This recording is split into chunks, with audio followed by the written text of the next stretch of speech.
రెండు ఊర్ల పొలిమేరలో ఉన్న ఈ మల్లికార్జున స్వామి వారి దేవాలయం జీర్ణదశలో ఉందన్న విషయం మీ అందరికీ తెలుసు.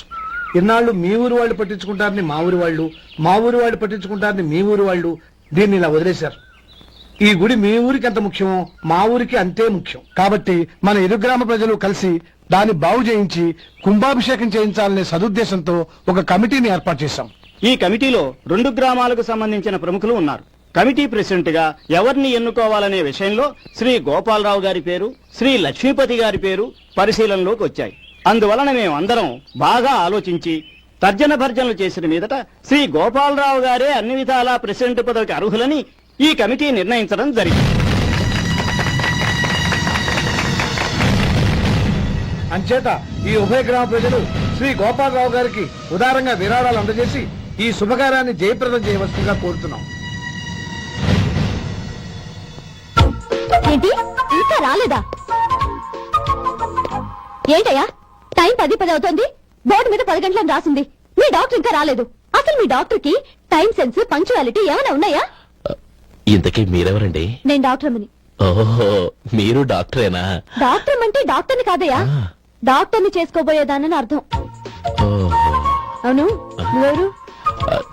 నేను ఇక్కడ టోకన్ ఇస్తూ ఉంటానులేండి. తప్పుకోవయ్యా.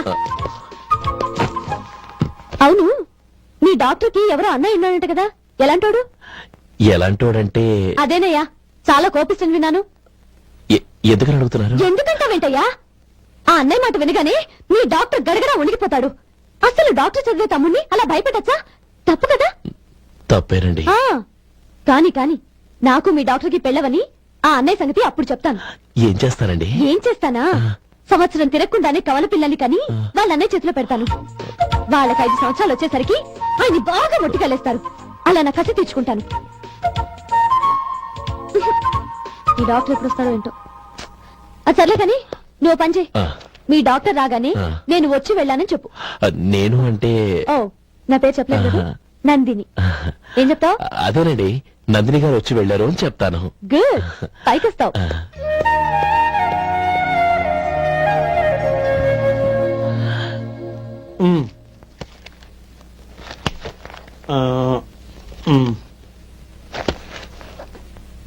దీంతో మొత్తం 4,98,200 అయ్యాయి.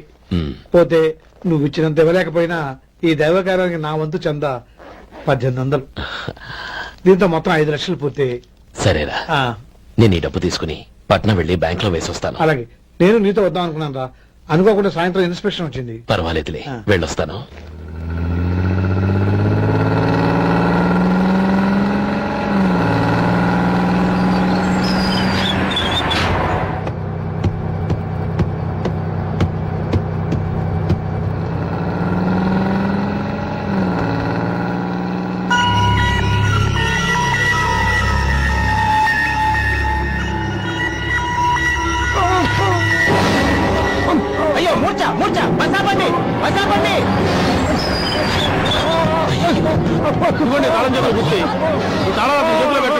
ప్రయోజనం లేదు. 4 కలుసుకోకుండా పళ్ళ మధ్య పెట్టడానికి గట్టిగా ఉంటే ఇవ్వండి.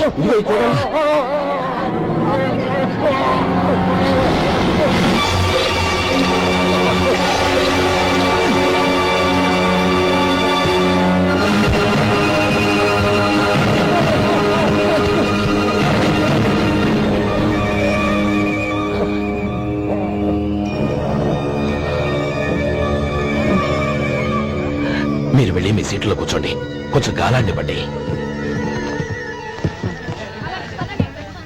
ఇప్పుడు ఎలా ఉంది బాబు?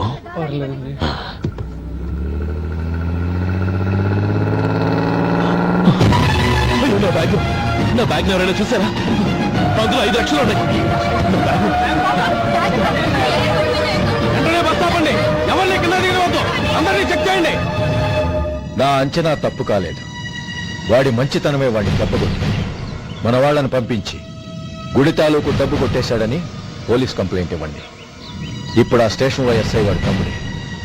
వాడే వెళ్లి వాడి అన్నయ్యని అరెస్ట్ చేసి వీధుల్లో నడిపించుకు తీసుకురావాలి. అది నేను కళ్ళారా చూడాలి, మనసారా సంతోషించాలి. అయ్యా గోపాలం గారు, గోపాలం గారు, మీరు దేవస్థానం సొమ్ము దొంగిలించారని ఎవరో పోలీస్ కంప్లైంట్ ఇచ్చారంట. మిమ్మల్ని అరెస్ట్ చేయడానికి మీ తమ్ముడు గారు వస్తున్నారు.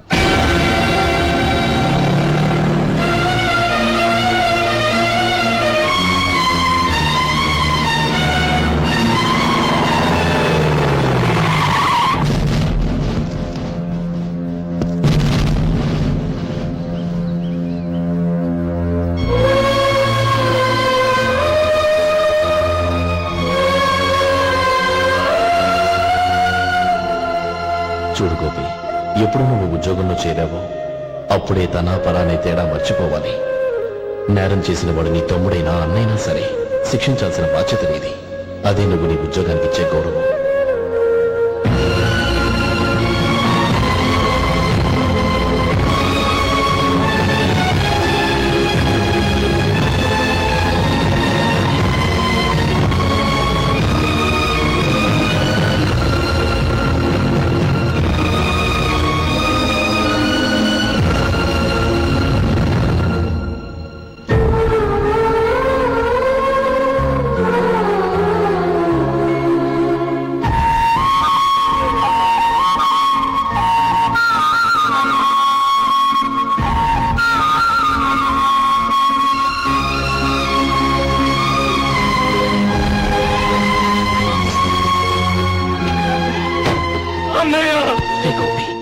ఏమిట్రా ఇది? నన్ను క్షమించన్నయ్య. నేను కోరి ఉద్యోగులు చేరిన మాట నిజమే, కానీ ఇలాంటి పరిస్థితి ఎదురవుతుంది అనుకోలేదు. నా ఒంట్లో ప్రతి రక్త పట్టు నీ భిక్షానన్నయ్య. నిన్ను అవమానపరిచి ఉద్యోగం నిలబెట్టుకునే బదులు నా ప్రాణాలను వదులుకుంటారు, కానీ ఈ పని మాత్రం నేను చేయలేనన్నయ్య.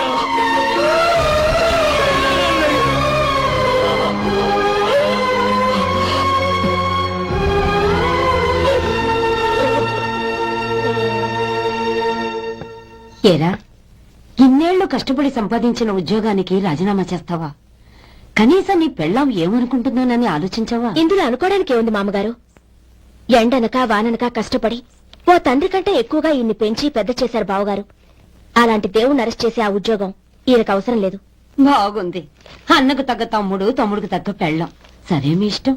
నానమ్మ, అన్నయ్యడి. నమస్కారం అండి. ఓ, నువ్వా? రా, కూర్చో. పర్వాలేదండి. ఏంటి ఇలా వచ్చావు? ఆ రోజు నా కంపెనీని మూసేయమన్నారు. ఇప్పుడు నేను మూసేయడానికి సిద్ధంగా ఉన్నాను. దానికి ప్రతిఫలంగా నాకు 5 లక్షలు కావాలి. అలాగే, నీకు కావలసిన 5 లక్షలు నేను ఇస్తాను.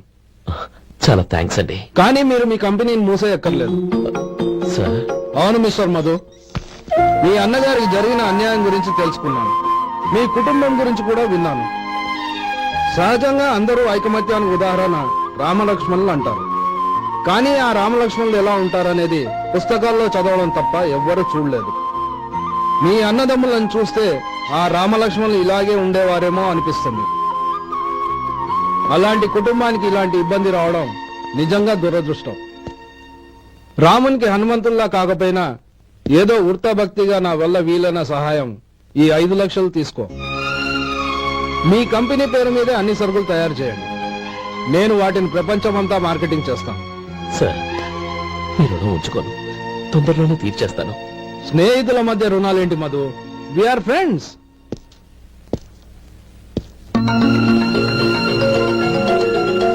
ఏంటో అక్కడ ఆగిపోయావు? రా.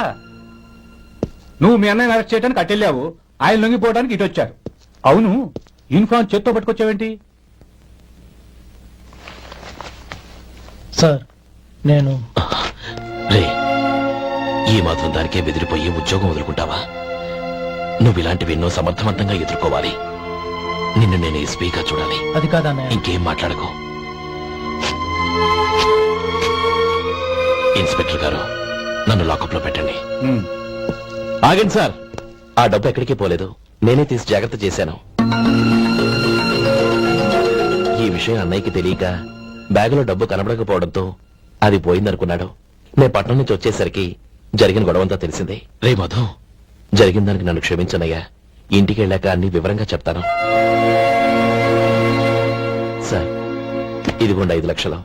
ఇది కమిటీ వాళ్ళకి అప్పగించి ఈ కేసు కొట్టేయండి సార్. భలే వాడివయ్యా, తీసినప్పుడు ఒక మాట ఆయనతో చెప్పుండొచ్చుగా. అనవసరంగా పెద్ద స్టేషన్ వరకు రప్పించావు. Sorry sir. అన్నయ్య, మీరింటికి వెళ్ళండి. నేను లెక్క అప్ప చెప్పేసి వస్తాను. వస్తానండి. అలాగే.